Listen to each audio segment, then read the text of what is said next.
Astăzi e o zi înnorată cu 90% șanse de ploaie, așa că am luat un sandwich hipsteresc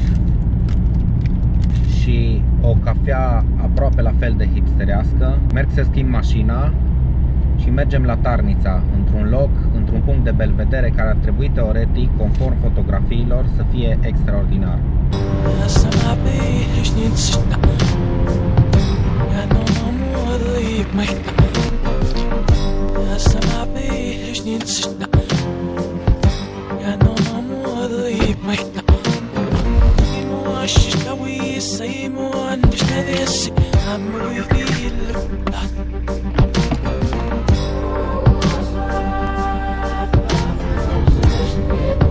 Mi-am dat jos ochelarii de soare pentru că soarele intră și iese din nori când vrea el. Mai nou a început să plouă. Sperăm să avem noroc de vreme mai bună ceva mai încolo. În fine, bine ați revenit pe canalul Plecați Departe sau bine ați venit dacă sunteți pentru prima oară.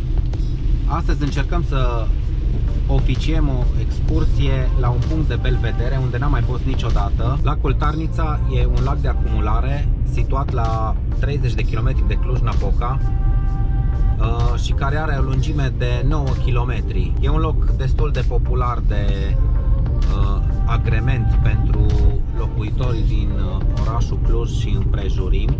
Când eram copil veneam la Tarnița și stăteam cu prietenii câte o săptămână cu cortul și abia dacă întâlneam o persoană sau două. Acum e atât de celebră locația că și dacă vin timpul săptămânii e aproape imposibil să nu te întâlnești cu cineva, chiar și în locurile mai puțin cunoscute.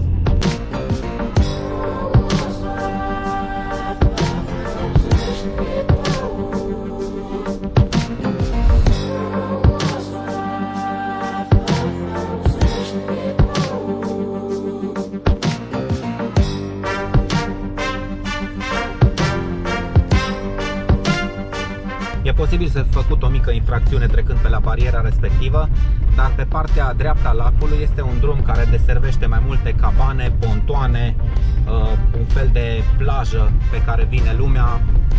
N-am știut că e închisă bariera, mai de mult nu era închisă.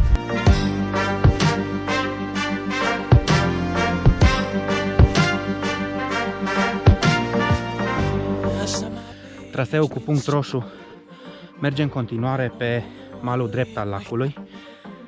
Noi l-am lăsat în stânga și urcăm aproximativ paralel cu pârâul care se aude jos în vale, pârâul care se varsă în acel braț. O să vă dați seama la ce mă refer în momentul în care veți căuta și găsi o hartă cu traseu. Acum e nemarcat, urcăm până ajungem într-o poieniță unde trebuie să facem din nou dreapta și teoretic ar trebui să fie mai simplu, nu atâta urcare.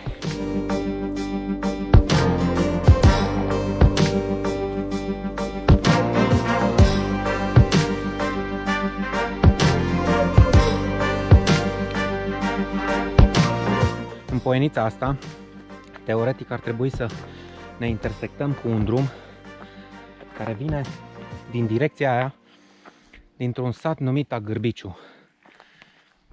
Nu e drum asfaltat, e tot așa ca și ăsta un drum forestier. Și odată ce ajungem la respectiva intersecție, teoretic ar trebui să continuăm pe aceeași curbă de nivel. Asta înseamnă că n-ar trebui să mai coborâm sau să urcăm. Mergem pe aceeași curbă de altitudine. Asta e curbă de nivel. Asta e intersecția de care spuneam. De acum, teoretic, drumul ar trebui să fie mai simplu.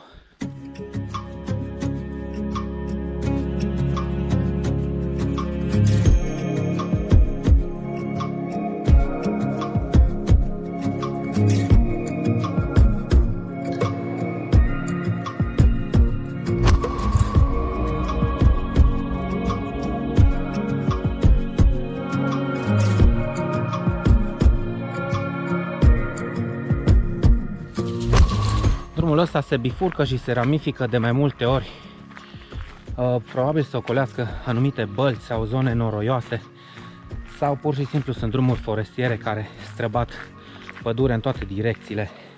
Oricum nu e junglă amazoniană aici, cu un pic de simț al orientării oricine se poate descurca. Și apropo de junglă amazoniană, dacă vreți să vedeți un film din Peru, din Parcul Național Pacaya-Isamiria, o junglă veritabilă, puteți să dați click acum pe linkul din dreapta sus.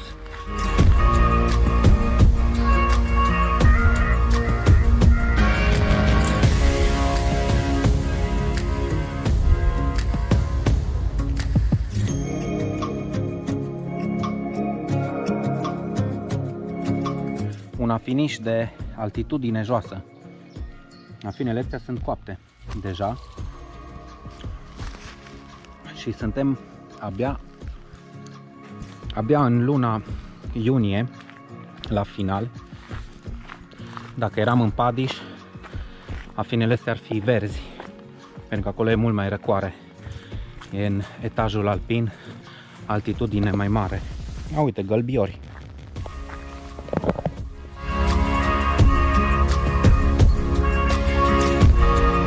Și dacă tot vorbeam de zona Padiș, anul trecut am făcut un set de 4 filme care în total însumează aproape o oră jumătate. Dacă vreți să le vedeți de la început, aici e linkul, colțul de sus dreapta. Mai am totuși o micuță completare de făcut, să nu vă fie teamă că vă pierdeți, că oricând vă puteți întoarce înapoi pe unde ați venit, dacă simțiți că nu sunteți în siguranță.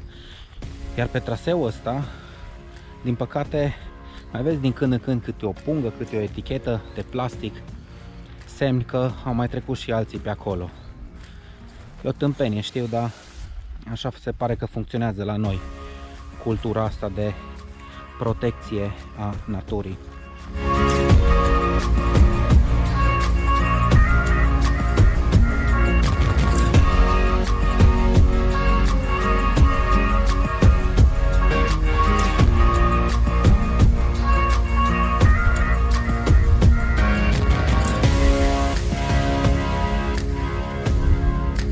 Cred că asta e poteca pe care mai trebuie să coborâm un pic și ajungem la punctul de belvedere. Apropo de punct de belvedere, locul se numește Piatra lui Dan. Nu știu de unde acest Dan, dar hai să-i dăm un control. Să îi controlăm Piatra lui Dan.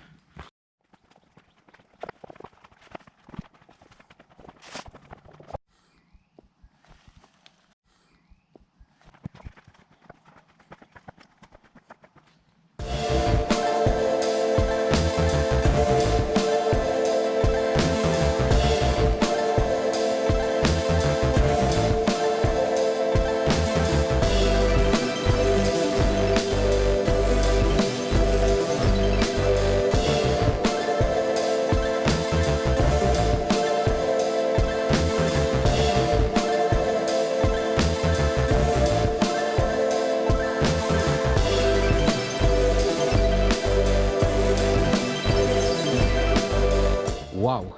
E un loc care, odată ajuns aici, e mai frumos decât în poze.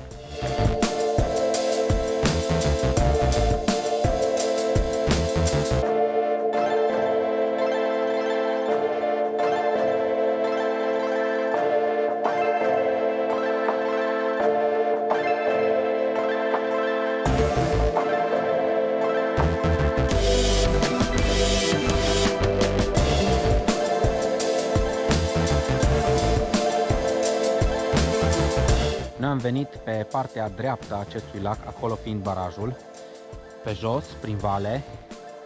Am intrat pe după dealul acela, am lăsat mașina undeva acolo și am venit pe jos, ocolit pe sus prin pădure.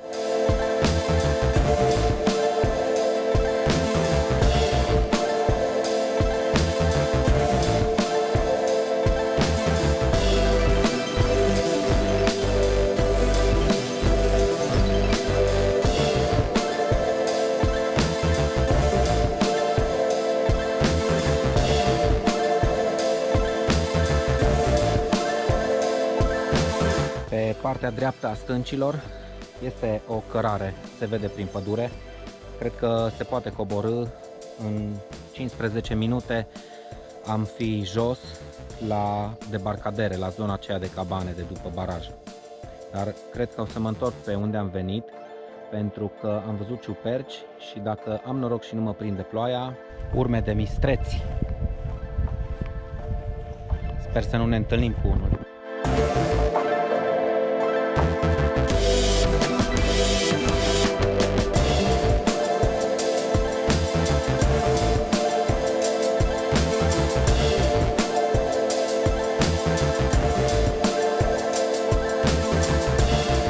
Nu sunt expert în hribi, dar culeg un anumit fel care mi se pare că arată bine și are câteva indicii de hrib comestibil. Spre exemplu ăsta, care e roșiatic de desubt, sigur nu e comestibil. Am cules câteva ciuperci, un hrib deocamdată și niște gălbiori. O să îi pun într-o omletă când ajung acasă.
Sper că v-a plăcut piatra lui Dan. Norocos Dan ăsta cu așa piatră, cu panorama aceea către lac. Înainte de încheiere vreau să vă mai invit să mai vizionați un film cu lacul Tarnița sub apă.